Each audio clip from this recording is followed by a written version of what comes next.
A continuación, cambiando de tema con Julio Jiménez, el nuevo rostro de la información, aquí a través del diario 1+1 Nacional. Porque la información es poder. Usted tiene una cita de lunes a viernes para contrastar todas las opiniones. Todas las voces tienen eco en Cambiando de Tema con Karina Rocha y Julio Jiménez. Los nuevos rostros de la información. Con una batería de grandes analistas e invitados de alto nivel, porque en 1+1 sumamos puntos de vista. De lunes a viernes, 14:30 horas centro, a través del diario 1+1, crítico y veraz.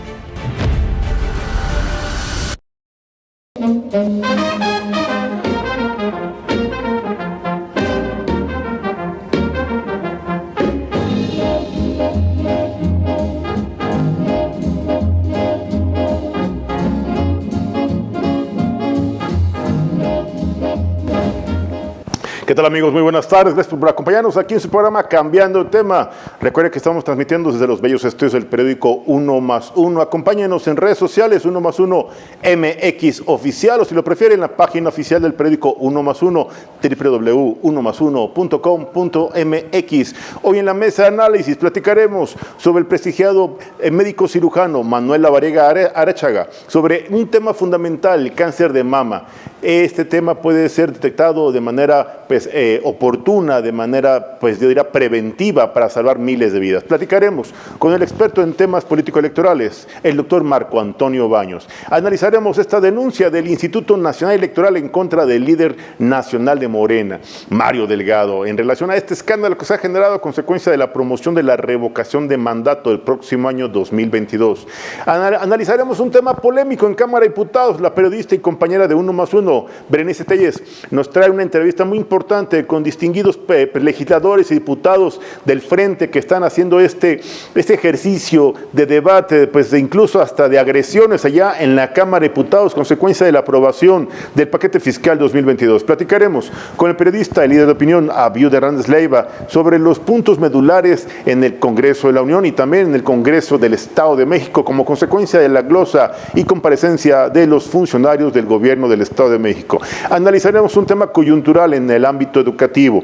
¿Qué comportamiento, qué escenario, qué circunstancias están enfrentando los niños en este regreso parcial o híbrido ya en el sistema educativo nacional? Platicaremos con la especialista Soraya von Roerich. Analizaremos el tema en el contexto de la Ciudad de México con el periodista y líder de opinión, don Carlos Patiño. Esto y mucho más aquí en Cambiando de Tema. Iniciamos.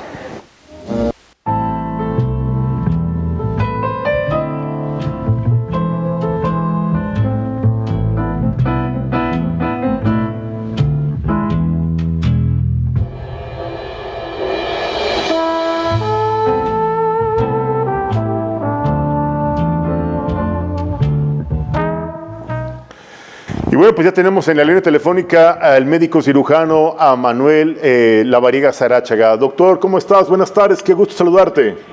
Julio, el gusto es mío. ¿Qué tal? Gracias. Un saludo a ti y a todo el auditorio. Gracias, doctor, qué amable. Oye, sé que tienes una agenda muy interesante y además muy saturada. El tema de la cirugía es un tema preocupante, pero este mes en donde, a nivel mundial, pues estamos en esta campaña de combate, evidentemente, la prevención del cáncer de mama. Doctor, es importante informarle a nuestro auditorio, pues los beneficios, yo diría la gran oportunidad de vida que tiene la detección oportuna del cáncer de mama y, claro, las opciones para poder atender a las mujeres que ya lo tienen y que pueden incluso ser sometidas a una cirugía. ¿Tú qué le recomiendas o qué le podrías decir a nuestro importante auditorio, doctor? Tienes absolutamente toda la razón. El día de ayer específicamente conmemoramos el día, pero claro, justamente todos estos esfuerzos están enfocados durante todo el mes de octubre, claro, para poder hacer conciencia en las mujeres, para prevenir esta enfermedad que es altamente prevalente en nuestro país, que es el cáncer de mama. Lamentablemente, la mayoría de los casos son detectados ya cuando hay síntomas, por eso es fundamental concientizar a toda la población para hacer actividades de prevención y de esta manera disminuir el riesgo de complicaciones o de progresión de la enfermedad. Claro. Doctor, nos están cuestionando desde la semana pasada en redes sociales, nuestro amable auditorio, estamos platicando con el prestigiado médico cirujano Manuel Lavariega, en relación a los daños colaterales que podría enfrentar una mujer que ya ha sido atendida por el tema de cáncer de mama? Evidentemente son sometidas a quimioterapias o a radioterapias, incluso a cirugías. Me preguntaban si una mujer podía embarazarse después de haber sido pues, sometida a este tipo de tratamientos y si hay algún daño para el producto.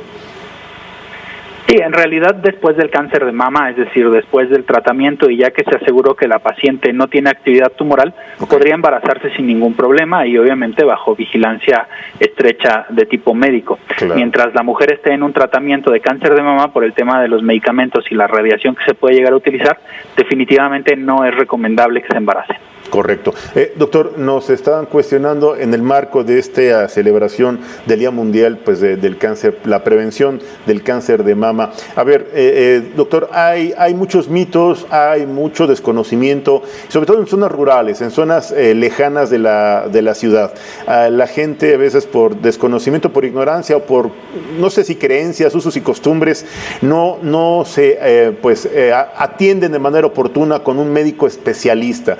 Pero si se encuentran algún tumor o alguna irregularidad en la glándula mamaria, ¿qué es lo que recomiendas tú de manera inmediata?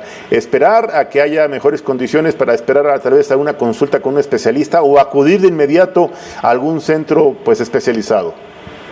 No, la recomendación absoluta es acudir de inmediato con el médico o incluso con el médico general de inicio para que puedan tener una primera valoración y sobre eso pues sean canalizadas con el especialista correspondiente. Pero algo que es importante y adelantándonos un poquito, sí, vale la pena siempre hacer actividades de prevención porque finalmente cuando encontramos ya un síntoma es cuando ya pues la enfermedad está instalada y el cáncer ya pues prácticamente puede ser diagnosticado. Por eso es fundamental las actividades de prevención para poder estar atentos ante cualquier condición de riesgo. Doctor, ¿a partir de qué edad las mujeres deben estar monitoreándose, deben estar tocándose, revisándose? ¿A partir de qué edad, doctor? Idealmente las pacientes deben de empezar a vigilarse a partir de los 20 años. Hemos tenido casos aquí en el consultorio con diagnósticos de cáncer de mama de mujeres de 22, 23, 24 años. Por supuesto no son los más constantes, pero hay casos que se han reportado y que aquí hemos diagnosticado. Sin embargo, es importante mencionar que las mujeres después de los 40 años requieren de un seguimiento anualizado para poder asegurar que todo se encuentra bajo control y que no existe ninguna condición de riesgo. Doctor, nos están cuestionando y aquí debemos formular las preguntas que nuestro amable auditorio nos está enviando en redes sociales. Además de felicitarlo, le preguntan si mujeres que por alguna razón no pudieron dar lactancia, leche materna a sus bebés, a sus hijos, ¿podrían condicionar esto un cáncer de mama? Es uno de los factores de riesgo, no quiere decir que si no lactaron van a tener cáncer de mama, pero sí es uno de los factores de riesgo que están asociados a la posibilidad de presentarlo. Hay algunos otros factores de riesgo como la edad avanzada, algunos antecedentes personales de enfermedades mamarias, sí, algunos antecedentes familiares incluso de enfermedades mamarias, principalmente mamá y abuelas.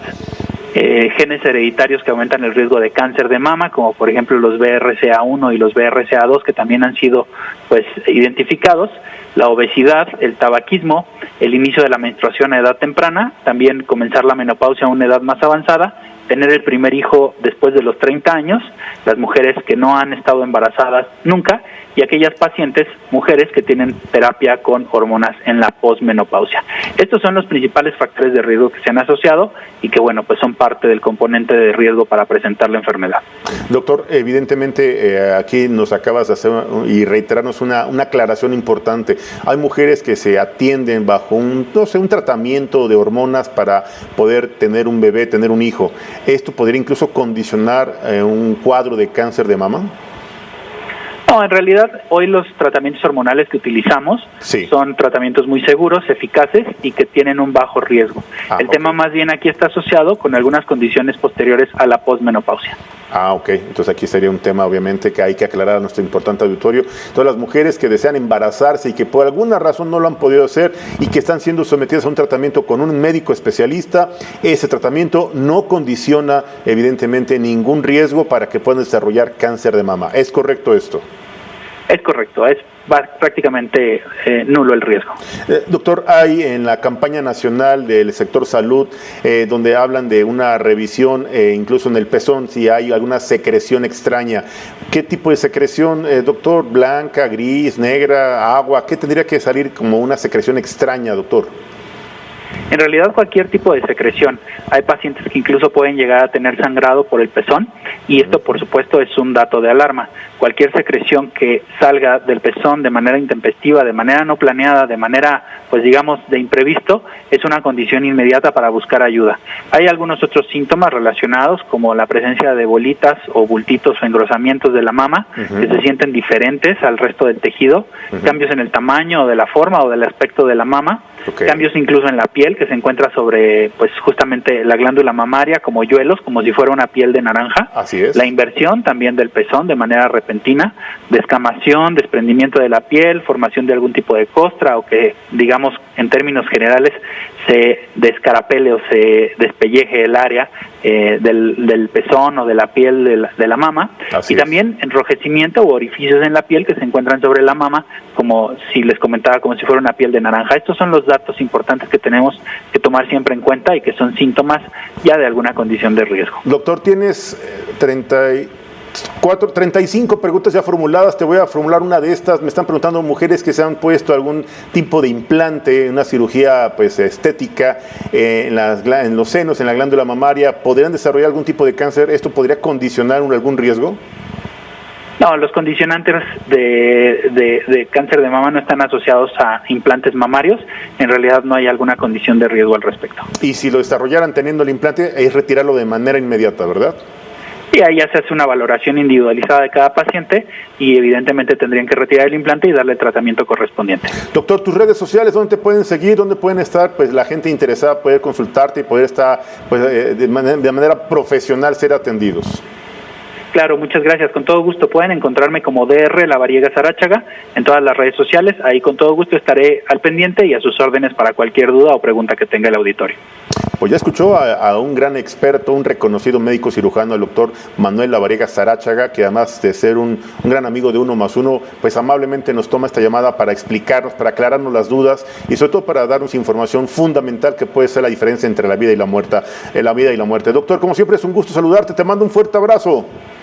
El gusto es mío, un abrazo también para ti, a todo el auditorio y también ahí en cabina a todos. Gracias, el doctor Manuel Lavariega Saráchaga, gracias.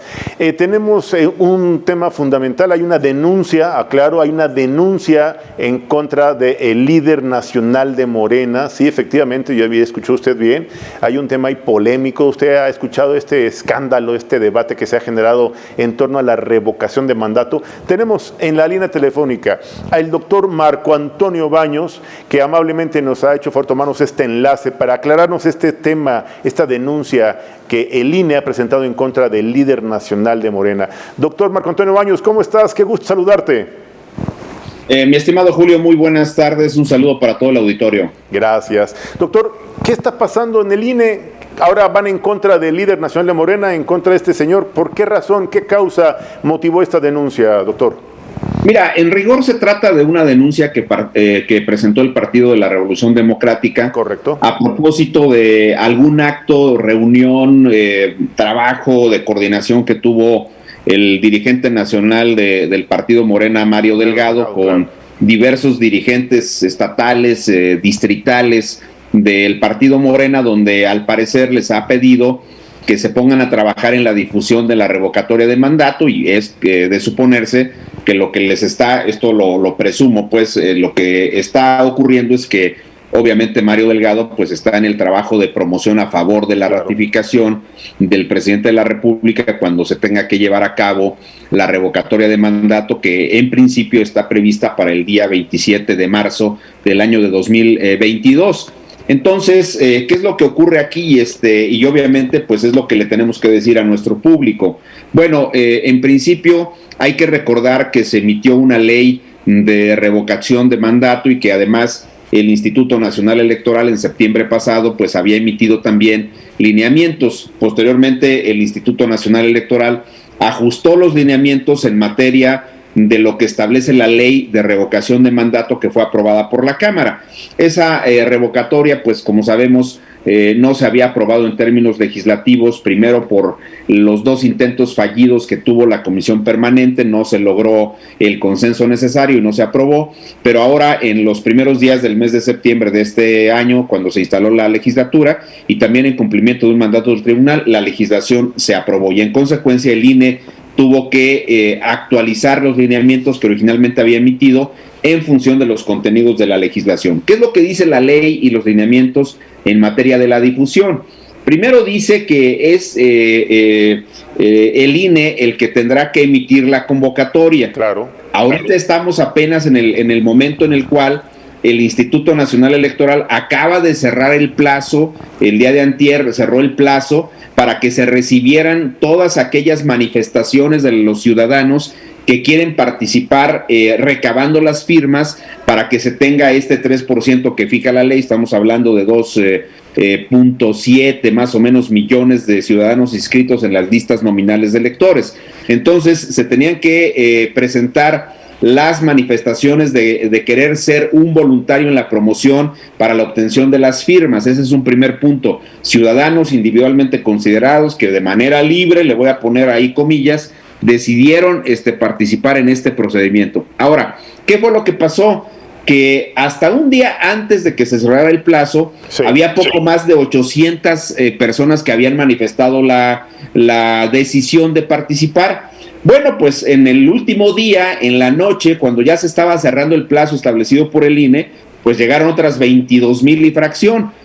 Total, hoy el INE tiene 23,906 solicitudes, manifestaciones de personas que quieren formar parte de este ejército que va a recabar las firmas para ver si obtienen estos 2.7 millones y por consecuencia el INE entra a determinar si emite la convocatoria. Entonces, a partir de que concluya esto, vamos a suponer que juntan los 2.7 millones, vamos a ver qué estrategias, qué tipo de procedimientos se siguen para recabar las firmas, pero una vez que estén, entonces el INE tendrá que revisarlas en el padrón. Una vez que determine que las personas están inscritas en el padrón electoral, pues entonces si está el 2.7 millones o más, pues entonces inmediatamente se procederá a la emisión de la convocatoria. Y justo al día siguiente de que la convocatoria se publique en el Diario Oficial de la Federación, al día siguiente de que se publique la convocatoria en el Diario Oficial, déjame subrayarlo, claro, se pueden iniciar los trabajos de difusión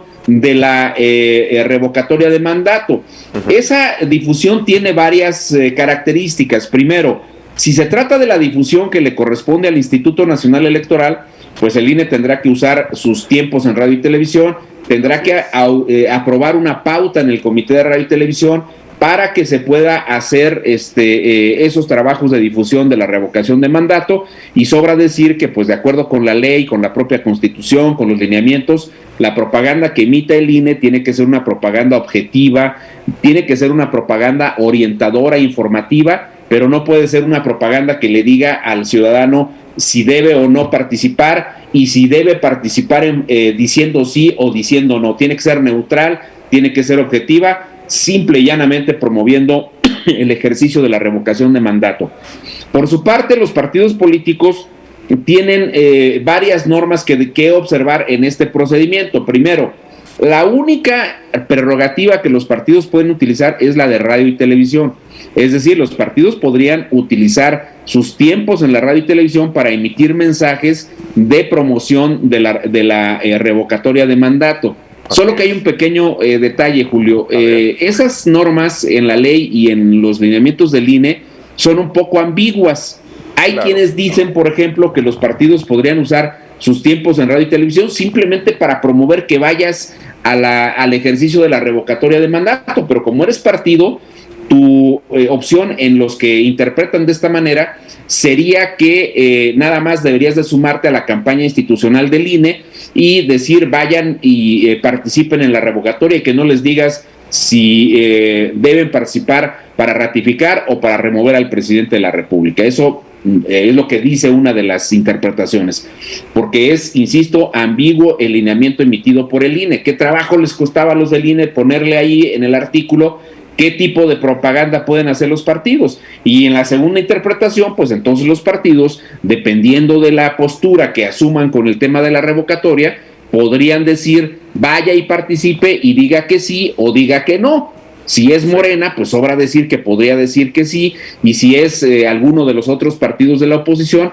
pues probablemente diga vaya, participe y diga que no a la permanencia del presidente claro, o dicho en postulatoria, diga que el presidente. Entonces, esa ambigüedad. Lo único cierto es que el lineamiento dice no puede usar el financiamiento público, no puede usar recursos ni del financiamiento ordinario para el sostenimiento de los partidos ni de las actividades de campaña, y sí puedes usar tus tiempos en radio y televisión. Ahora, si tú recabas algunos recursos para promover la participación en la revocatoria, con este dilema que acabo de mencionar, claro, pues entonces tendrás que informarle al INE de dónde sacaste el dinero. Es decir, está todavía muy ambiguo el tema, pero sí quisiera decir que el punto central de arranque, este es el punto fino, Julio, claro, y ojalá que nuestro público nos acepte este comentario, en el sentido de que el momento válido para empezar la difusión es al día siguiente de que la convocatoria se publica en el Diario Oficial de la Federación. De ahí para adelante es el arranque, y por supuesto que al saberse de este evento que tuvo el presidente Mario Delgado, presidente del partido Morena, pues obviamente ya el PRD presentó una queja, fue el primer partido que lo detectó y que lo denunció ante el INE. Vamos a ver qué es lo que hace el INE, pero pues aquí hay una serie de comentarios que habrá que decir también, porque, a ver, si tú eres líder nacional de un partido, del partido en el gobierno, del partido oficial, vamos a decirlo así, y obviamente pues tu presidente de la República y obviamente tu postura como partido es apoyar que la gente participe para que se alcance la cifra del 40% de los inscritos en la lista nominal. Allí hablamos de otro porcentaje establecido en la ley para que se vuelva válido y vinculatorio el ejercicio. Si es vinculatorio con el 40%, estamos hablando de 37.6 millones de mexicanas o mexicanos que tendrían que ir a las urnas, que instale el INE, en su caso el día 27 o 22 de marzo, me estoy confundiendo un poco con la fecha, pero una vez que eso ocurra, si está el 40%, entonces lo que diga la mayoría, eso se tendrá que hacer. Y ya, bueno, en uno de sus tantos desplantes, el presidente de la República dijo que si va menos del 40, si va el 20, si va el 30, y la mayoría de ellos le dice que se tiene que ir, entonces va a ir.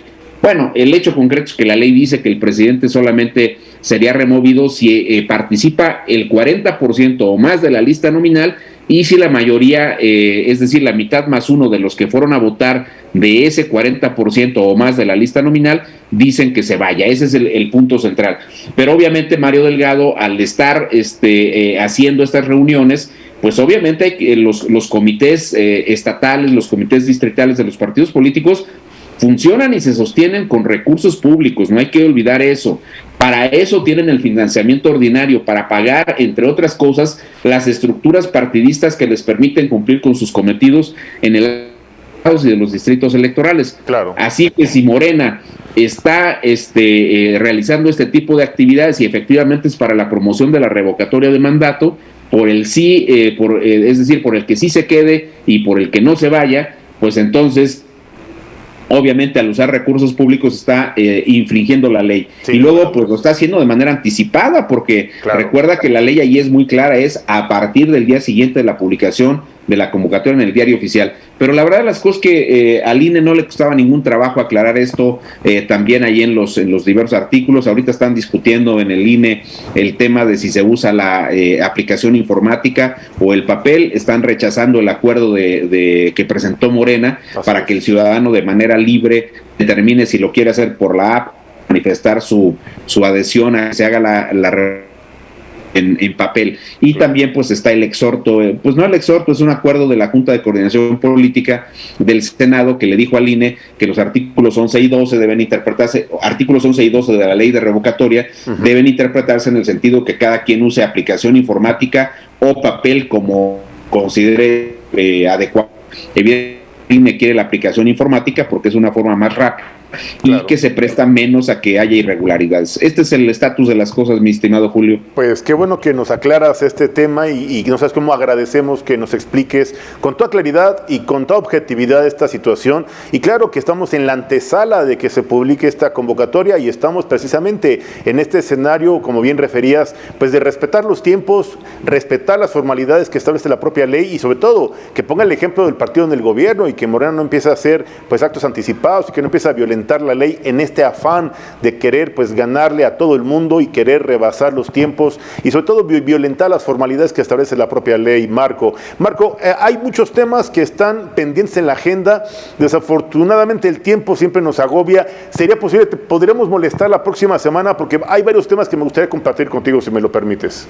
Era un placer, Julio, muchas gracias, un saludo para todo el auditorio. Muchas gracias. El doctor Marco Antonio Baños, amigo de Uno más Uno, te mandamos un fuerte abrazo, excelente tarde, Marco. Igual para ustedes, hasta luego. Gracias. Pues ya escuchó usted la aclaración del comentario, pues ya nos sacó de la duda el doctor Marco Antonio Baños, una de las voces más autorizadas, uno de los expertos a nivel nacional más reconocido en el ámbito electoral. Y bueno, precisamente en estos temas pues, electorales, legislativos, son temas que generan mucha coyuntura. Vamos a tener más adelante un enlace vía Zoom hasta el Congreso de la Unión, hasta la Cámara de Diputados, donde se han generado cualquier cantidad de debates, pues ya incluso hasta las agresiones en este debate, precisamente pues en donde se ha aprobado la Ley de Ingresos de la Federación y se han hecho modificaciones importantes a este tipo de condiciones que ha generado, reitero, polémica y preocupación en el ámbito de los contribuyentes, en el ámbito de los contadores. Tenemos ya en el enlace telefónico con don Abiud Hernández Leiva para platicar sobre este tema, para efectos de aclararle a nuestro importante auditorio cuáles son las reacciones, cómo están generando las coyunturas, las fuerzas pues antagónicas a Morena y qué reacción está generándose en el Partido Acción Nacional. Consecuencia de esto, usted vio algunas imágenes allá en el Congreso de la Unión en la madrugada de este miércoles, en donde, bueno, incluso hay pues ya actos de violencia, están pues reventando la sesión y tuvieron que pues anunciar y confirmar una suspensión de sesión y un receso para que puedan calmarse los ánimos. Y hoy por la mañana se reactivaron las actividades allá en la Cámara de Diputados. Tenemos a don Abiud Hernández Leiva en este enlace telefónico para poder platicar sobre este tema. Abiud Hernández Leiva, ¿cómo estás? Buenas tardes, qué gusto saludarte. Hola Julio, ¿cómo estás? Muy buenas tardes a todo el auditorio, un fuerte abrazo. Aquí estamos con mucho gusto para estar contigo en este programa. Saludos a toda la gente de Uno más Uno MX que te sigue a través de Facebook Live Digital. Saludos. Gracias. Ha habido una agenda muy saturada en el ámbito legislativo federal y en el Estado de México. A ver, vamos, si me lo permites, vamos primero en el federal, en la Cámara de Diputados. ¿Cuál es tu opinión, tu análisis con respecto a las aprobaciones que han hecho recientemente y las reservas que seguían discutiendo los diputados allá en la Cámara de Diputados? ¿Cómo lo visualizas? ¿Un golpe fuerte a la industria, al contribuyente, a la economía nacional o un acto de realmente mayor recaudación? ¿Cómo lo percibes, Abiud?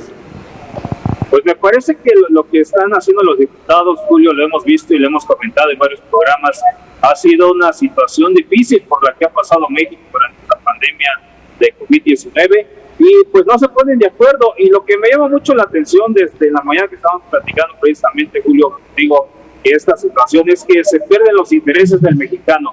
En algunos de los programas en los cuales estábamos platicando es precisamente que se le toca la bolsa al trabajador de clase media que todos los días tiene que salir de su casa a ganarse el pan. Y ante esta situación, los diputados, pues, vamos a decirlo tal, claro, como se hace en el recinto legislativo, pues muchos de ellos están atenuados a lo que les dicen las bancadas de sus partidos. Entonces, ante esa situación, me parece que se están dejando de un lado los derechos de los trabajadores de la clase media, que es la que lleva la mayor parte de la economía aquí en el país, y ante eso los legisladores pues están haciendo notar que simplemente están ahí por el poder y están dejando de lado lo que son los derechos de los mexicanos, no haciéndole bien al favor de la legislación que tienen que hacer. Y ante eso, este tipo de reformas o iniciativas que tratan de hacer es precisamente para pues demostrar ese poder que quieren tener ante la Cámara de Diputados y en la federal, pero también en la local, en la situación precisamente que están midiendo las fuerzas, y esto ya lo hemos platicado y va a ser siempre seguir siendo así, con miras a lo que será la elección del 2024. Hoy precisamente despertamos ahí en el Congreso Federal con una situación pues indignante, porque los diputados pues dejan de ver el lado pues ahora sí arcaico que tienen precisamente ante esta situación. Lo vimos, lo visualizamos, tienen los videos también, Julio, que en esta situación pues bueno, me parece que estamos viviendo una situación muy diferente, muy distinta, Y los legisladores, como te lo vuelvo a repetir, están simplemente para obtener ese poder que ellos quieren tener dentro de sus bancadas y están dejando pues a un lado los derechos de sus representados como es el pueblo mexicano, y que también ya lo has analizado, Julio. Claro, claro. Preocupante la actitud de algunos legisladores.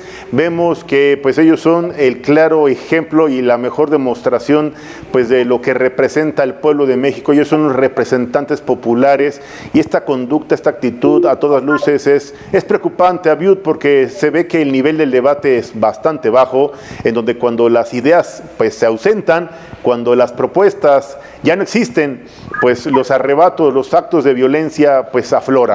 Y esto es terrible porque esto es el claro ejemplo del nivel que tiene este momento pues la representación popular en México, en el Congreso de la Unión. Lamentable situación, pero también se ha dado un tema lamentable en el Congreso del Estado de México. En las comparecencias ha habido actos de protagonismo, actos de reclamo sin fundamento, incluso pues arrebatos en donde pues ya por ahí el senador Higinio, otro morenista, pues ya anda queriendo pues sobresalir en esta recta final del gobierno de Alfredo del Mazo y querer empezar a dirigir agendas y a reformar la Constitución del Estado de México. ¿Cómo visualizas ese tema, Abiud? Te lo he dicho 1000 veces, y lo comparto con tu amable auditorio. Pues el senador Higinio aquí es uno más.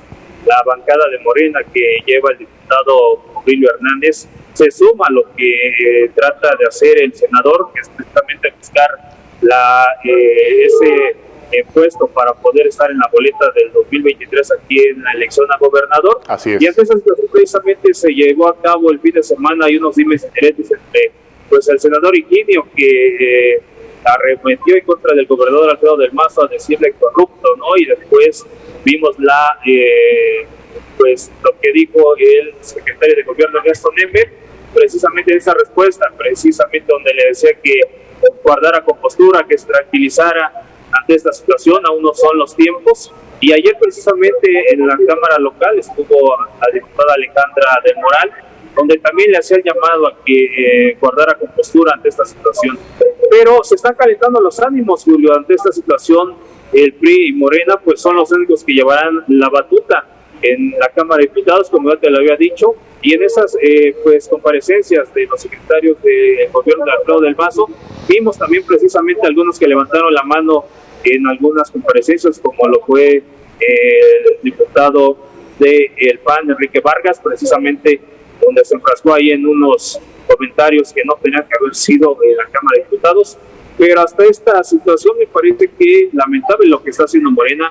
El senador Higinio pues se está reuniendo a lo largo y ancho del Estado de México con la estructura de Morena para poder nuevamente pues entrelazar lo que queda de Morena ante esa situación, y el PRI se está pues poniendo las pilas para los nuevos gobiernos que van a iniciar a partir de enero de 2022. Ante esa situación también déjame comentarte, amigo Julio, y aprovecho para decirte que se están poniendo las cosas ya listas, aparte de el Instituto Electoral del Estado de México, para la próxima elección extraordinaria.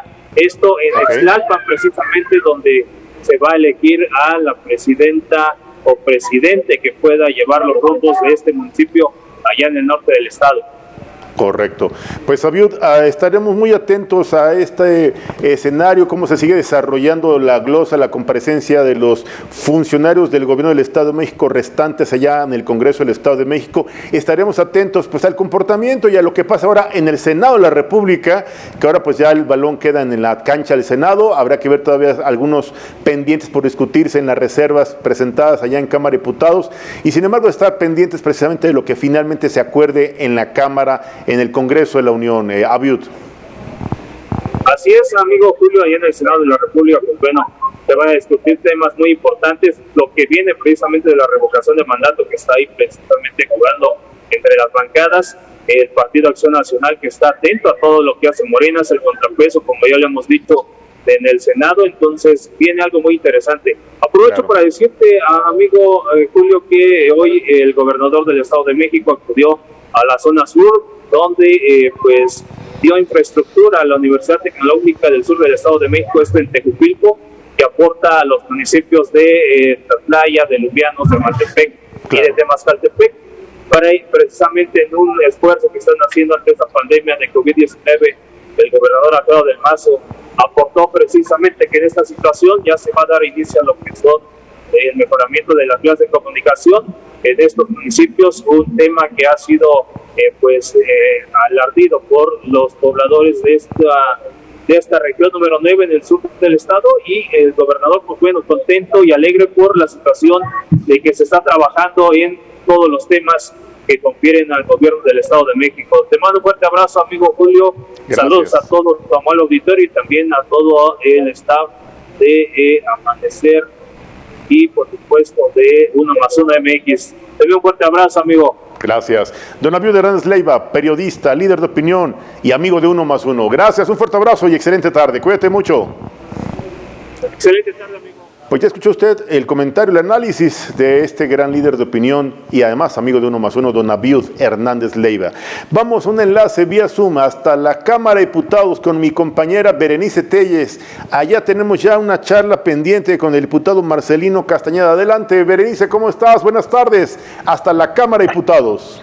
Hola, buenas tardes, Julio, buenas tardes a todo el auditorio de Uno Más Uno, un cordial saludo a nuestro presidente director, el doctor Naim Milén, y a nuestra directora, la doctora Karina Rocha, y bueno, pues aquí estamos con el diputado Marcelino Castañeda, justo, pues gracias por por brindarnos este espacio. Estamos aquí en su oficina y ya tiene que salir corriendo a una reunión, pues acalorada discusión sobre pues la miscelánea fiscal. Marcelino, pues te damos ahora sí que el uso de la palabra para que nos expliques qué está sucediendo. Gracias, diputado. Buenas tardes. Placer saludarlo. Gracias, Berenice. Adelante, diputado. Julio, buenas tardes. Gracias por el espacio. Pues aquí estoy para servirte, Julio. Pues estamos viendo el paquete de la miscelánea fiscal y pues ya lo has visto en las noticias, ha estado intenso el debate. Diputado, concretamente estamos hablando incluso con liderazgos de la sociedad civil legalmente organizada, las fundaciones, las asociaciones que tienen una importante participación con grupos vulnerables. ¿Qué opinión nos da usted respecto a esta decisión para disminuir, obviamente, el límite para las deducciones en cuanto a las aportaciones y donativos? ¿Cómo lo visualiza, diputado? Lamentable, indudablemente el gobierno no atiende a los grupos vulnerables, les ha quitado algunos beneficios y ahora le quita el derecho a ser atendido por las organizaciones civiles, las limita, podríamos decir, porque ellos defienden que no se ha quitado ese derecho, pero sí las está limitando. Es correcto. Diputado, ¿usted no considera que esto es un golpe directo a grupos vulnerables, que es un atentado al derecho a acceder a una digna atención, incluso médica? Totalmente, es un golpe, un duro golpe a estos sectores. Indudablemente desconocemos por qué este gobierno tiene tanto resentimiento Así es. hacia estos grupos. Es correcto. Diputado, tenemos varios temas en la agenda y hay gran preocupación. Los jóvenes que es este bono demográfico, ¿qué pasa con los 18 años? Ya no hay que tramitar solo el INE, también hay que darse de alta en el SAT y si no, ya sabes, la amenaza, ¿no? La amenaza y la persecución fiscal que se tiene. Ellos dicen, y yo soy contador, te lo digo, efectivamente, claro. El que tengas el registro federal de contribuyentes no implica que tienes que estar presentando declaraciones. Hasta ahí estamos de acuerdo. Sí, señor. Solamente que sabe, precisamente cuando algún joven tenga una actividad esporádica, con eso tiene para quedar cautivo y para generar las obligaciones de presentar declaraciones aunque sea en cero. Caray. Y como el SAT no te revisa de inmediato, no te avisa, y los jóvenes no tienen un contador que les asesore, pues indudablemente se llevan 1, 2, 3 años sin presentar ninguna declaración, a sabiendas que ya por haber tenido alguna operación esporádica, pues eso lo obliga a presentar declaraciones aunque sea en ceros. Cuando hay esta omisión, indudablemente, y le llega un requerimiento, pues las multas son altísimas. Claro. Es un control de los ingresos de los jóvenes. El gobierno no sabe de dónde sacar más dinero. A ver, estamos platicando con el diputado federal Marcelino Castañeda. Diputado, es preocupante ver que la economía nacional está en un momento muy difícil. Vemos que el Congreso, pues ayer se enfrascó en un debate muy intenso. Vimos incluso algunas imágenes donde vimos incluso actos de arrebatos de violencia. Diputado, ¿usted cómo visualiza este tipo de conductas? ¿Cómo las interpreta? ¿En un acto de desesperación o una ausencia de propuestas e ideas? Un acto de entrada un acto reprobable, un acto totalmente reprobable, claro, pero sí efectivamente un acto de desesperación de querer hacer las cosas rápidas.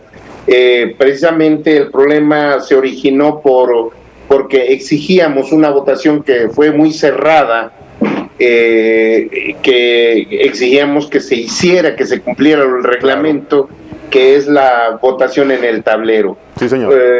En sus caprichos, en la soberbia, pues indudablemente no lo permitieron, quisieron tomar la tribuna pensando que la íbamos a tomar nosotros, somos responsables nosotros, claro. Además íbamos a hacer esta parte solo por el simple hecho de hacerlo, pero pues sí, es un acto desesperado de querer hacer las cosas rápidas, de querer quedar bien con el Ejecutivo y decirle que sacaron el paquete sin cambiarle una coma. A ver, diputado, usted es un especialista en temas fiscales y contables, además ser un digno representante popular. Diputado, en el tema del nuevo régimen, pues este régimen simplificado de confianza que se dice vendrá a sustituir al régimen de incorporación fiscal RIF, ¿qué beneficios realmente le reporta al contribuyente y qué perjuicios incluso le podría generar? ¿Y es obligatorio? Digo, la miscelánea, Julio, también hay que entenderlo, tiene sus bondades, o sea, nosotros no cuestionamos todo. Sí, señor. Hay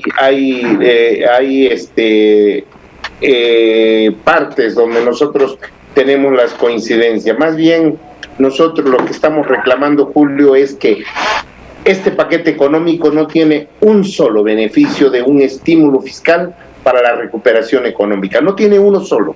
Y digo, el reto a cualquier diputado del oficialismo, pues que nos diga claro. Qué es lo que le están proponiendo a los empresarios para la generación de empleo. Tiene también que ver con las reservas que les han planteado, ¿no? Hicimos casi todas las reservas, pero pues ya saben lo que está pasando, todas las reservas nos las eliminan, nos las quitan, simplemente ni siquiera quieren discutir. Caray, es más, nosotros traemos propuestas para quien genere empleo. Claro. Diputado, pero diputado. Sabemos el destino que tiene esta. Claro. Diputado, ante la soberbia, la arrogancia de pues la mayoría de Morena y ante esta imposición, porque permítame llamarla así, fue una imposición lo que ayer pasó, lo que pudimos ver en las imágenes en la madrugada de este miércoles, pues esto todavía queda en la cancha del Senado de la República. ¿Cómo interpreta este tema? ¿Cree que en el Senado se dé otro debate intenso y haya posibilidad de rescatar algo en el Senado, diputado? Sí, tenemos esa esperanza, claro. Y tenemos obviamente ese antecedente, que han sido más responsables, que han corregido la plana de la Cámara de Diputados de otros momentos. Esperemos que esto suceda.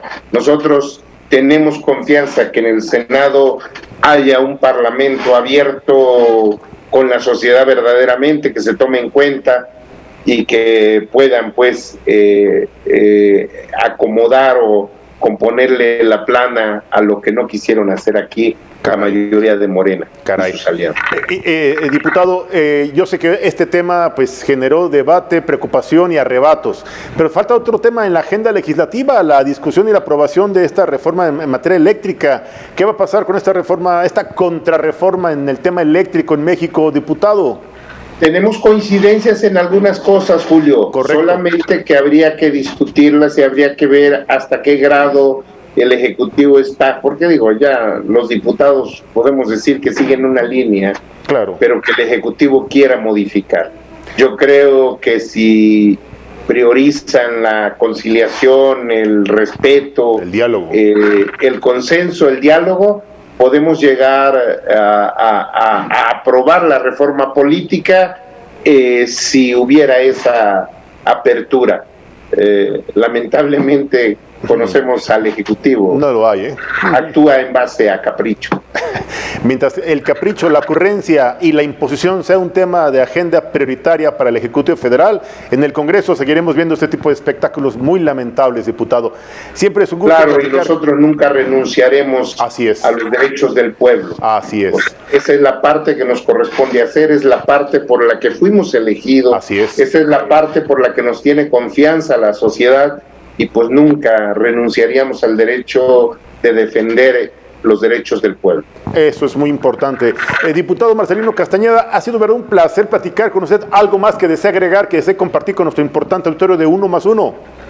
Julio, pues simplemente un saludo a todo el auditorio de 1+1, y de antemano agradeciéndote el espacio, la apertura, porque necesitamos espacios como estos para poder exponer nuestras ideas, nuestras inconformidades, y por qué no, para poder informar a la sociedad de lo que está pasando en la Cámara de Diputados.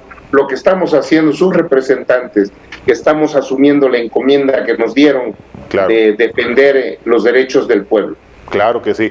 Pues, diputado, siempre es un gusto platicar con gente informada, con gente responsable, con gente que asume este compromiso ciudadano, y agradecido siempre por el tiempo que nos brinde, que nos comparte para explicarnos cómo están dándose los temas de mayor relevancia en el Congreso de la Unión. Muchas gracias. El agradecido soy yo, Julio. Muchas gracias. Muy buenas tardes. ¿Veré algo más que desees agregar? No, pues un saludo, y seguimos aquí pues dándole seguimiento a todos estos temas. Claro que sí. Gracias, Julio. Un saludo a la producción. Gracias. Nuestra compañera Berenice Telle, ya desde la Cámara de Diputados. Gracias, diputado. Buena tarde.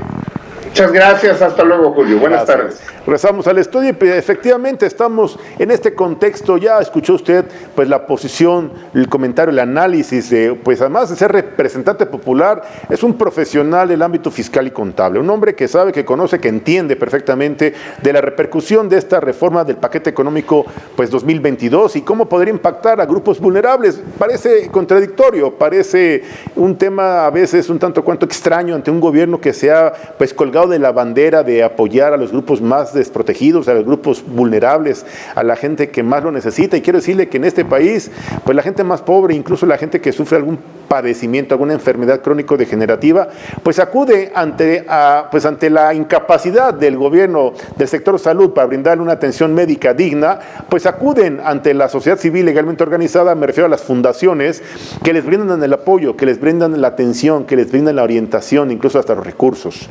En el tema de cáncer, se lo quiero decir que así concretamente, aquí es un tema preocupante y bien vale la pena que estemos atentos a lo que está pues decidiéndose, porque lo están decidiendo ya en el Congreso la mayoría de Morena. Y bueno, ver cuál es la actitud, como bien refería el diputado que amablemente nos tomó este enlace vía Zoom con mi compañera Berenice Telles, a quien le agradecemos este gran apoyo, estos enlaces que estamos haciendo ya hasta la Cámara de Diputados, en donde, bueno, pues efectivamente vale la pena siempre retomar las ideas de todas las voces, todas las posiciones y todos los grupos políticos. Aquí tienen un lugar donde pueden expresar libremente su opinión y su posicionamiento.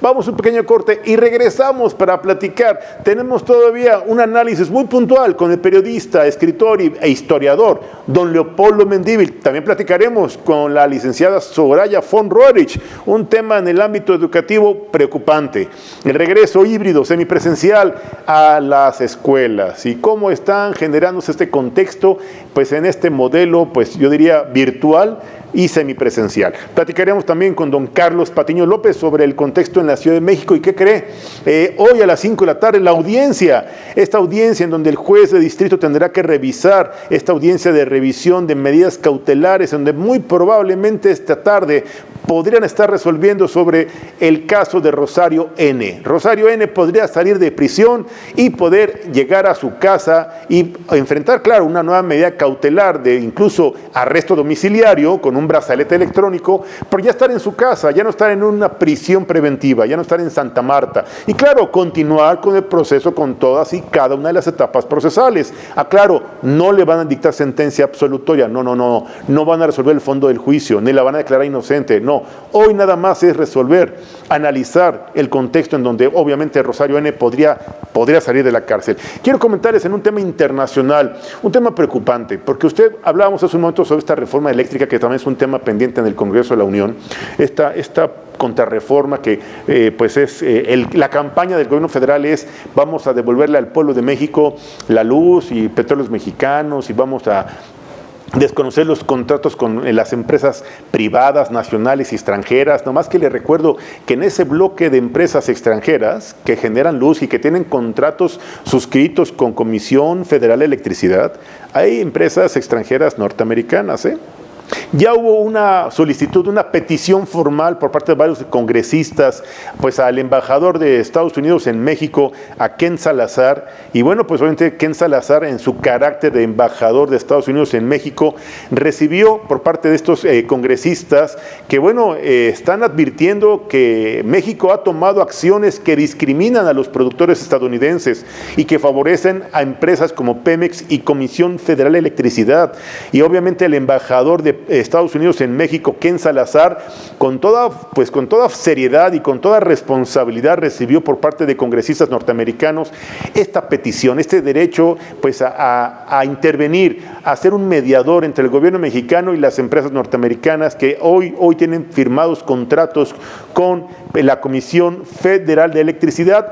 ¿Qué piden estos congresistas? ¿Qué piden estos empresarios? Bueno, uno, que se garantice con las autoridades mexicanas que los productores de energía estadounidense no tendrán afectación alguna en sus operaciones y que se respetarán sus contratos en los términos acordados. Obviamente están solicitando que evidentemente los altos funcionarios del gobierno mexicano garanticen pues evidentemente el respeto a los contratos de generación de energía eléctrica entre México y estas empresas norteamericanas, y que les permitan seguir exportando bienes de manera justa y que puedan continuar impulsando la inversión privada y el crecimiento del empleo en toda la región. Obviamente estos congresistas, estos 20 congresistas tejanos, a través de esta carta dirigida al recién nombrado embajador de Estados Unidos en México, Ken Salazar, entre ellos les menciono algunos de ellos, Austin Flogger, John Cornyn, Henry Cuellar, Ted Cruz, y obviamente estos congresistas pues están muy molestos y están haciendo precisamente este trabajo de representación popular y están pues exhortando, están pidiendo el apoyo de Ken Salazar, reitero, el embajador norteamericano en México, para que intervenga con las autoridades norteamericanas y claro, las mexicanas, para llegar a un acuerdo, al diálogo, a la negociación, respetando obviamente los contratos que tienen al día de hoy firmados Pemex, Comisión Federal de Electricidad, con estas empresas norteamericanas. Obviamente han solicitado y han denunciado que México ha tomado acciones que pueden tomarse como discriminatorias, que vulneran la competencia y la libre concurrencia, que violentan los acuerdos internacionales y que podrían afectar seriamente a la economía de ambos países, y sobre todo violar las condiciones contractuales de los productores de energía estadounidense, y evidentemente con ello favoreciendo de manera pues unilateral a las empresas obviamente mexicanas, Petróleos Mexicanos y Comisión Federal de Electricidad. De igual forma, los congresistas han manifestado su preocupación por los cambios a la ley de hidrocarburos que permite la revocación de permisos a la industria por considerar de alto riesgo y obviamente vulneran la seguridad nacional, y claro, las reformas que podrían darse en materia constitucional en el sector eléctrico, que están precisamente como un tema en la agenda legislativa que en próximos días se estaría discutiendo, y en su momento, si llegara a aprobarse esta reforma en el sector eléctrico, podrían verse afectados este tipo de contratos y sobre todo los intereses económicos de productores norteamericanos, que evidentemente representan el 46% de la generación de electricidad a nivel nacional.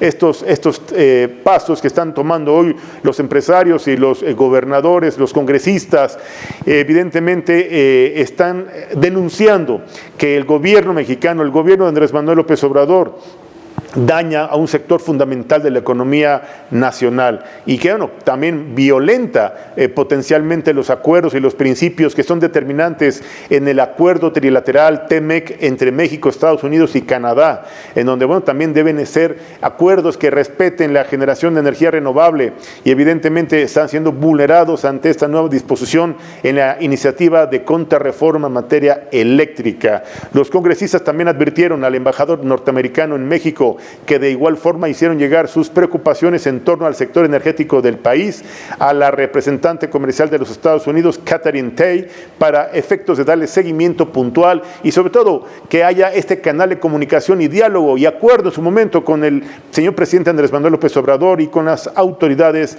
mexicanas en relación a este tema que ha generado preocupación y sobre todo incertidumbre en el sector eléctrico y sobre todo en los intereses de empresas norteamericanas que, reitero, siguen invirtiendo millones de dólares y que siguen generando miles de empleos a nivel nacional, además de representar un porcentaje fundamental para la generación de energía eléctrica. Este es un tema que ya no solo quedó en la trinchera de los intereses económicos nacionales, ya ha traspasado las fronteras mexicanas y, bueno, ya ha llegado incluso a la intervención del embajador norteamericano Ken Salazar. Estaremos atentos a este puntual comentario, a la denuncia que han hecho estos congresistas y sobre todo las reacciones que asuma y pues obviamente el acuerdo al que pudieran llegar con las autoridades mexicanas, claro, después de los acuerdos que se tienen en el Congreso de la Unión con respecto a esta contrarreforma en materia eléctrica, que además es un tema que ha generado debate, que ha generado pues preocupación en todos los sectores, energético, empresarial, evidentemente social, económico. Aquí hay un tema que juega fundamentalmente, la violación al Acuerdo de París, la violación al Estado de Derecho, la violación a los intereses internacionales, la violación a la inversión de capital extranjero y sobre todo el riesgo en el que ponen a la economía nacional y sobre todo el gran retraso en el que estaríamos cayendo a la década de los 70, estaríamos sufriendo un retraso de 40, 50 años para regresar a la década de los 70 y empezar a generar luz eléctrica en un escenario, en un contexto en donde pues ya los acuerdos mundiales están transitando los países a la generación, al estímulo, al fomento de energías renovables, de energías limpias, en donde ya las políticas públicas y las disposiciones legislativas e institucionales están transitando al estímulo, al fomento y al apoyo, efectivamente, de la generación de energía eólica, solar, eléctrica, en donde incluso la industria automotriz está también ya transitando en ese contexto. Los vehículos automotores, le comento, en 10 años en Francia, todos los automotores tendrán que ser ya eléctricos o híbridos. Entonces, bueno, es un tema que ya México debe empezar a tomar conciencia sobre ese contexto internacional y dejar de seguir aferrándose al pasado y seguir pensando que el petróleo será la llave que podrá sacarnos de este bache económico. Ya los indicadores internacionales están reportando pues variación derivado de la incertidumbre. Hay variación en la Bolsa Mexicana de Valores, hay variación en la paridad cambiaria, el tipo de cambio frente al dólar y frente a otras monedas extranjeras. Recuerde que nuestras reservas están siendo fortalecidas por millones de dólares que entran por divisas gracias a las remesas, pero eso no puede ser una fuente de recursos que mantenga la sustentabilidad ni la autonomía de nuestra economía. Perdón. El país tiene que transitar a un escenario, a un contexto en donde el mercado libre, la libre concurrencia, la libre competencia, la apertura, el fomento a la inversión, porque permítame decirle algo, el gobierno mexicano no está invirtiendo, el gobierno mexicano no está generando empleos, el gobierno mexicano está regalando dinero, está comprando conciencias. Anda haciendo reformas a su modo y a su conveniencia para mantener el control y ver si puede conservar el poder el próximo sexenio. Es lo que están dedicándose a hacer, no para mejorar la condición de vida de nadie. Reitero, están regalando dinero. Y sí, están persiguiendo a los contribuyentes. Y a los nuevos que se dejen, a los nuevos que ya están obligándolos a que se den de alta a partir de los 18 años.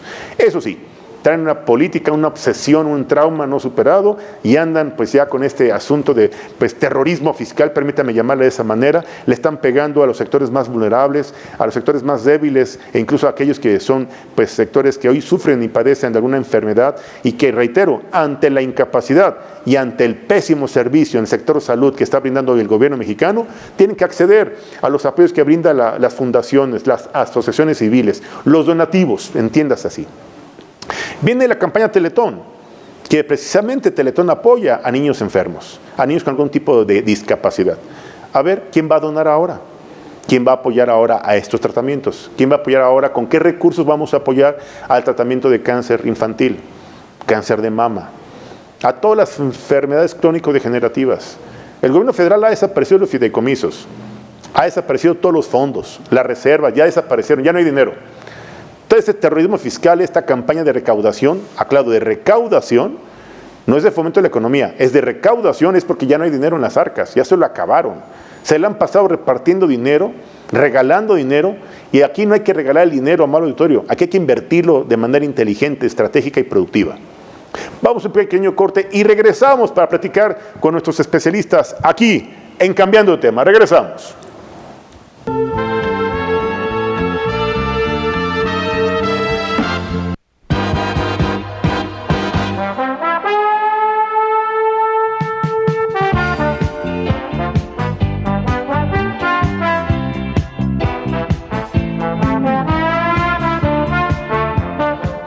Bueno, ya estamos en redes sociales. Recuerda que estamos en 1+1 MX oficial, o si lo prefiere desde la página del periódico 1+1, www.1+1.com.mx.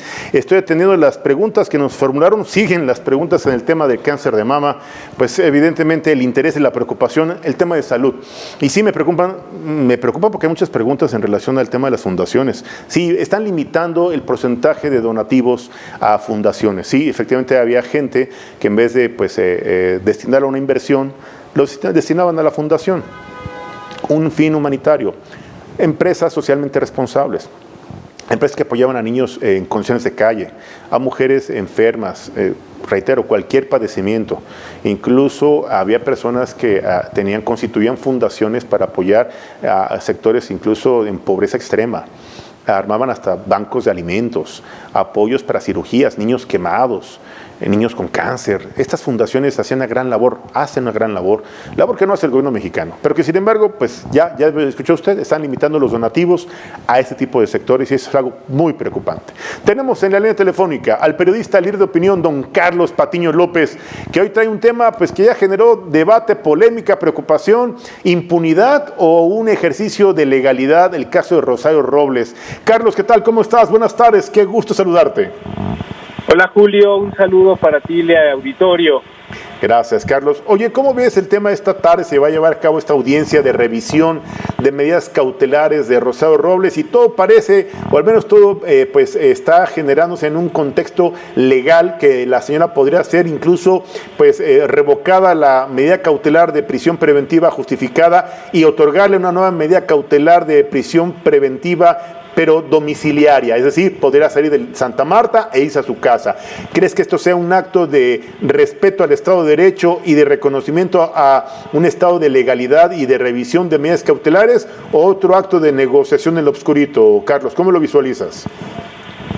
Mira, Julio, este tema de Rosario Robles creo que se salió de las manos del gobierno. ¿Por qué? Porque todo lo hizo mal. Si claro, bien ya se habían dado estas investigaciones y fueron que se inició periodísticamente por el pájaro político este tema del desvío de recurso o presunto desvío de recurso desde la Sedesol con Rosario Robles y las universidades estatales del país, es alarmante. De entrada, la investigación, bueno, pues ahí lo que muestra en verdad es cómo se prestan las instituciones de educación superior y el Estado a hacer este tipo de actos. Es verdaderamente alarmante lo que pasa. Claro. Y bien, si se hizo una investigación por parte del gobierno y sí tenía responsabilidad Rosario Robles, no creo que sea la única presunta, si todo esto es presunto por el mismo proceso, ¿no? Pero hay mucha gente involucrada, hay terceros, hay gobierno, y también lo que dice Rosario Robles, que ella no sabía. Bueno, pues Bueno. Es también ilógico, ¿no? Que Sí. no supiera lo que pasaba. Finge demencia, ¿no? Sí, nos debe de indignarnos a todos como desde la forma y el proceder, que bueno, se está viendo que el gobierno de Peña Nieto ha sido el más corrupto de hace muchos años, ¿no? Claro. Entonces, y si en verdad el gobierno de la 4T iba a investigar e iba a castigar, pues no hay ningún castigado, Claro. no hay ninguna persona en la cárcel, hay abiertos procesos en todos lados, Sí. pero muy mal llevados. Y en el caso de Rosario Robles, que hoy se les citó a las 5 de la tarde, ¿sabes qué? No sabemos qué va a pasar, Claro. porque no hemos sabido nada de qué es lo que está pasando con las investigaciones. Es Así verdaderamente lamentable que el Estado, la Procuración de Justicia, la impartición de justicia, pues al parecer en este gobierno no va a ser ni pronta ni expedita, que es como lo marca la Constitución. Claro. Entonces es verdaderamente lamentable lo que está sucediendo en este gobierno de la Cuarta Transformación. Carlos, ¿no te parece que es más bien el gobierno de la cuarta destrucción, en donde, bueno, todo lo que están tocando lo están desapareciendo, fideicomisos, apoyo a grupos vulnerables, la falta de fomento al sector empresarial, se están perdiendo miles de empleos, la inversión extranjera se está cayendo, ya tenemos un conflicto pues a la vuelta de la esquina con el sector energético privado norteamericano, ya pidieron la intervención incluso del embajador, pues obviamente Ted Salazar. ¿No te parece que esto es muy preocupante? Es preocupante, Julio. También dentro de esto, bueno, pues también ahora se les va a recortar y se les va a seguir recortando los apoyos a estas instituciones, Claro. a estas asociaciones que ayudan a Sí, señor. terceras personas. Estamos viendo que ya también la ley, la propuesta de ingresos y egresos Sí. que están proponiendo, pues ya está pues votada. O sea, mayores de 18, niños de 18. jóvenes de 18 años ya te van a tener que rendir cuentas al SAT, trabajen o no trabajen. Viene esta de persecución, y ya viene el tema también de los contadores, los doctores. O sea, el Los contador médicos. ahora va a ser un fiscalizador Sí, señor. de su cliente, Sí. cuando el Estado es el que está obligado en hacerlo. A ver, todas las responsabilidades que tiene un gobierno se las están pasando a los ciudadanos. Entonces, como esa frase célebre que dijeron, ¿pueden o no pueden? Si no pueden, señores, renuncien. Pero Claro. no puede ser eso. Ellos juraron llevar a cabo estos mandatos y sus obligaciones, sus responsabilidades están firmados y no lo están llevando a cabo. Y se puede ver en todo lo que está haciendo esta cuarta transformación.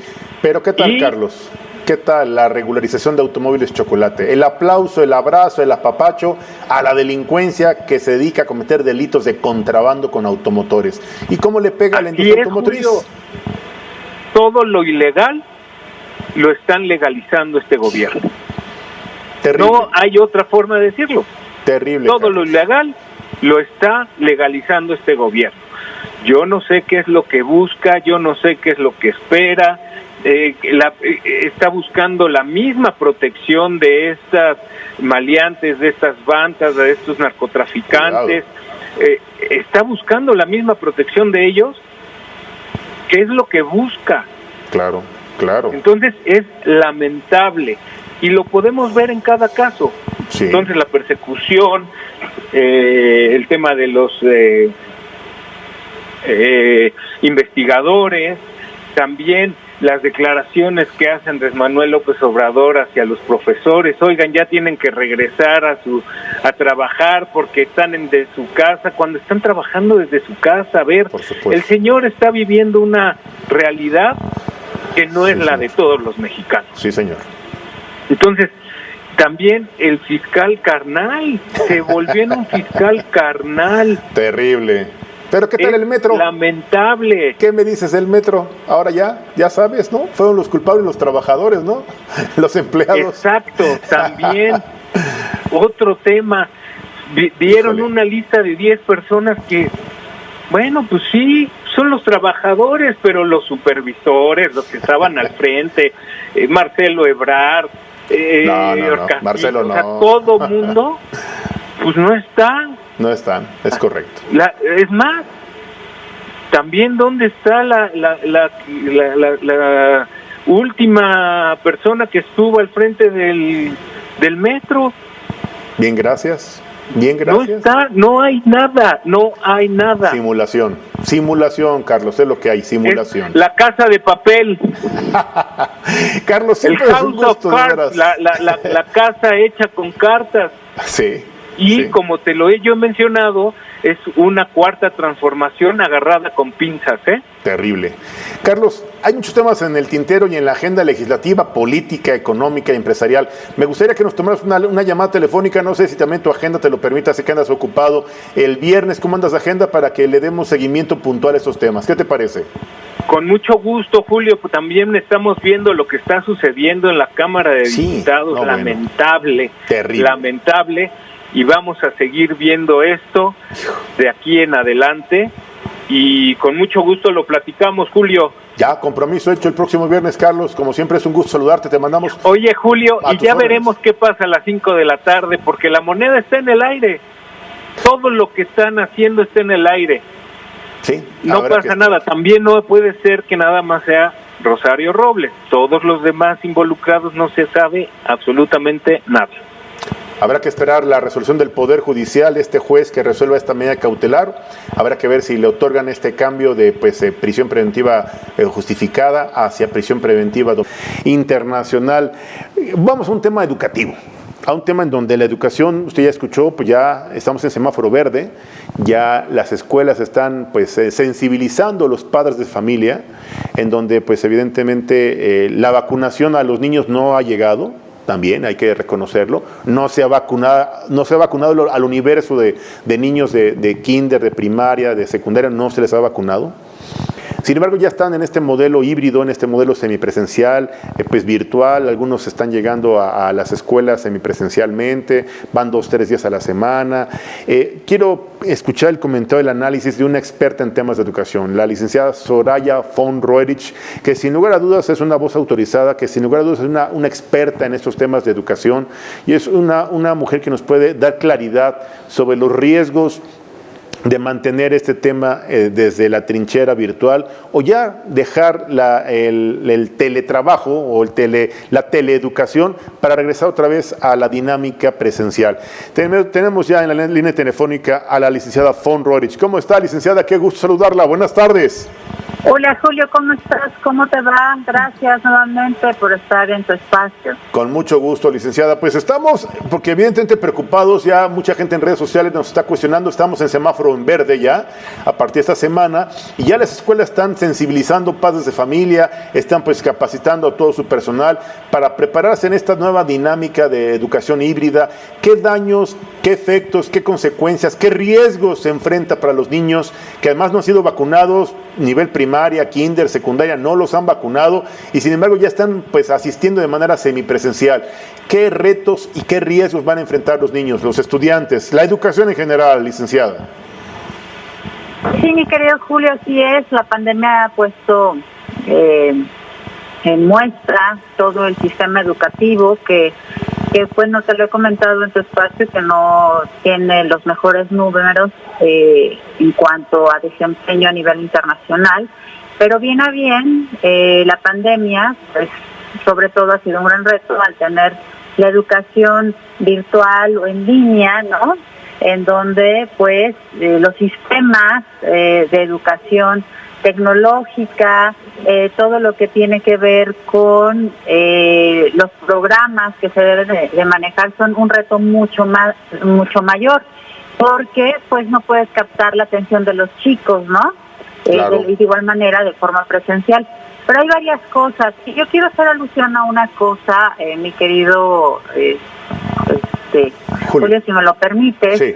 que hace breve, el día 7 de octubre, con este tema de regresar a clases presenciales, el Ejecutivo Federal dijo, textualmente dice, ¿por qué se demoran las universidades? Hablando sobre todo en el tema de las instituciones de educación superior, en el regreso a clases. ¿Por qué no regresan a clases? ¿Por qué razón están muy cómodos para quienes están recibiendo su dinero en casa y no corren ningún riesgo? Nos vamos a acostumbrar a eso. Todo esto significa retraso, insistió el Ejecutivo de la República. Y a mí me llamó mucho la atención que lo dijera, y es cierto, pues el retraso está, la pandemia está, las medidas que se tomaron para que esta, como decía, esta educación en línea y este reto se tome, fue grande, ¿no? Y ha sido grande. Desde que empezaron las clases, se estipuló, sobre todo en la educación básica, que ya se iba a regresar a clases presenciales a como diera lugar. Y entonces pues lo abrieron de una forma a que cada padre de familia decidiera si iba a mandar a sus hijos, y se ha dado de forma paulatina, algunas, como bien tú dices, de forma híbrida, que quiere decir que van unos días a clases o dividen los salones, otros días se quedan en casa en la educación en línea. Pero el que haya hecho esta voz a las instituciones de educación superior y que haya dicho, están muy cómodos para quienes están recibiendo su dinero en casa y no corren ningún riesgo, se me hace sumamente injusto, porque todos los profesores han estado realizando la educación en línea, y los retos para que hayan comenzado y se hayan dado desde hace más de un año y medio esta educación ha sido bastante complicada para todos. Claro. Y estamos hablando específicamente de la educación. Los maestros tuvieron que comprar aparatos electrónicos si no los tenían, entrar a comprar a lo mejor paquetes en estas plataformas para tener la educación en línea, o tomar nada más los tiempos que nos dejan gratuitos, que son de 30 a 40 minutos para poder tener la conexión con los alumnos. Claro. Tener programas que puedan ser atractivos, como lo decía en un principio, para llamar la captación de estos.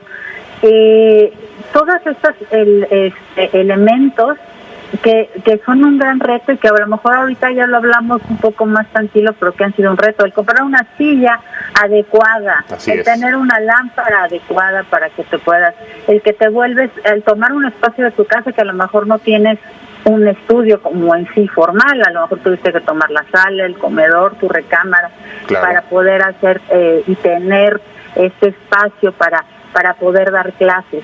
Y todos los profesores, no porque estén presentes físicamente en un aula, no quiere decir que no hayan estado dando clases. Estuvieron dando clases y lo siguen estando, ya han estado trabajando. Y se me hizo muy injusto ese argumento, porque pues que se busca que aparte se les deje sin trabajo. Hay profesores que se les bajó el sueldo por la misma situación de la pandemia. Hay profesores que tuvieron que incrementar su gasto mensual porque tuvieron que contratar internet.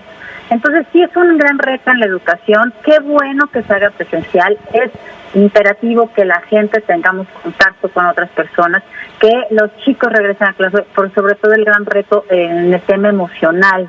Claro. Esa es una gran deuda, y que no se han hecho los protocolos ni los programas suficientes para darse cuenta cómo están estos chicos. Algunas instituciones privadas de forma particular, que es lo correcto decirlo, han hecho grandes retos, han invertido en grandes plataformas. Claro. Al contrario, se les ha incrementado su carga de trabajo por hacer esta educación en línea. Y bueno, también hay hay que ser flexibles a otro reto. Las grandes tendencias del trabajo en casa van para allá por el tema de movilidad, bajas los recursos en cuanto a contaminación, en cuanto a desplazamiento. Entonces sí, qué bueno, regresar a lo presencial. Lo anímico lo necesita, pero también hay que ver toda la parte de ventaja que tiene el tener un contacto electrónico, tanto para hacer trabajos de escuela como de hacer trabajos profesionales, porque además la tendencia de las mejores empresas es que si las personas somos totalmente responsables de nuestro desenvolvimiento, no necesitamos estar presentes para hacer y dar resultados. Entonces, se me hace muy patriarcal, ¿no? Si no te veo ahí sentado y te estoy pagando las horas que tú estás ahí sentado, no te voy a dar tu sueldo. Entonces hay mucho que cuestionarse. Y bueno, pues ya se regresó mágicamente el semáforo verde a partir de esta semana. Entonces ya no hay pretexto, porque la UNAM sí dijo: nosotros estamos dando clases, estamos trabajando. El rector Graue fue valiente y lo dijo. Y dijo: aquí no se manejan ni decisiones de forma arbitraria, sino es de manera horizontal, y todos, tanto los administrativos como los académicos, decimos cómo se van a llevar a cabo. Y a pesar de que ya está el semáforo verde, de todos modos se está haciendo de forma paulatina, porque el COVID-19 está presente. Entonces, grandes retos en la educación, y que hay que seguir adelante, y sobre todo pues estar pendientes de nuestros hijos y de nuestros mayores, porque todos tenemos que ver nuestra salud mental. Sin lugar a dudas, licenciada. Pues un tema que vale la pena el cuestionamiento, la reflexión, y la mejor conclusión es la que están pues ya llegando a nuestro importante auditorio con esta explicación clara, objetiva, contundente que nos está compartiendo, licenciada. Sin lugar a dudas, el tema sigue generando pues preocupación, incertidumbre, porque el riesgo en el que se pueden poner a los niños pues son muchas las vertientes, y todavía los riesgos que pueden enfrentar todavía los familiares en el hogar, pues todavía existe un gran porcentaje de esta condición. Sin embargo, espero que me permita molestarla la próxima semana, porque hay temas en cuanto a los programas de estudio, en cuanto a las estrategias de enseñanza-aprendizaje, en cuanto a los daños colaterales que han sufrido pues un porcentaje muy importante de niños del sistema educativo nacional, que pues prácticamente el año pasado se la pasaron tomando clase frente a una televisión, ni siquiera frente a una computadora, frente a una televisión.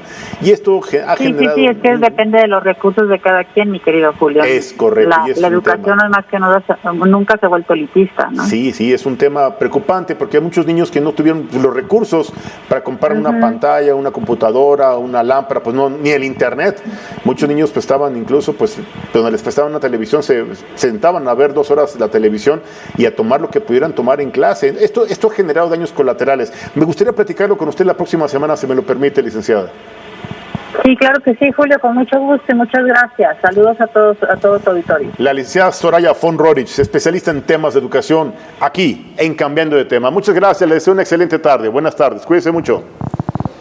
Y bueno, pues ya hemos llegado al término de este programa. Sin lugar a dudas, un tema polémico, el tema de la educación, pero vamos a abordarlo efectivamente la próxima semana en atención a la petición de nuestros amigos en redes sociales. Quiero agradecer especialmente a mi gran equipo de colaboradores, al ingeniero Miguel Zelaya, a la licenciada Tania Acosta, al licenciado Israel Muñoz, al licenciado Fernando Arroyo Vadillo, a la contadora pública María Isabel Mejía Sánchez, pero especialmente al presidente editor de 1+1, al doctor Naim Livien Kawi, a la directora general de Diario Amanecer y de 1+1, a la doctora Karina Rocha Priego, por su respaldo, por su apoyo, por su amistad y por su confianza, para que este proyecto sea una realidad. Y ya sabe, todos los días lo ponemos a su amable consideración. Soy Julio Jiménez y lo invito para que mañana en punto de las 2:30 de la tarde nos siga acompañando aquí en 1+1, Cambiando de Tema. Le deseo una excelente tarde, cuídese mucho, muy buen provecho y sígase cuidando. Seguimos en pandemia. Hasta mañana.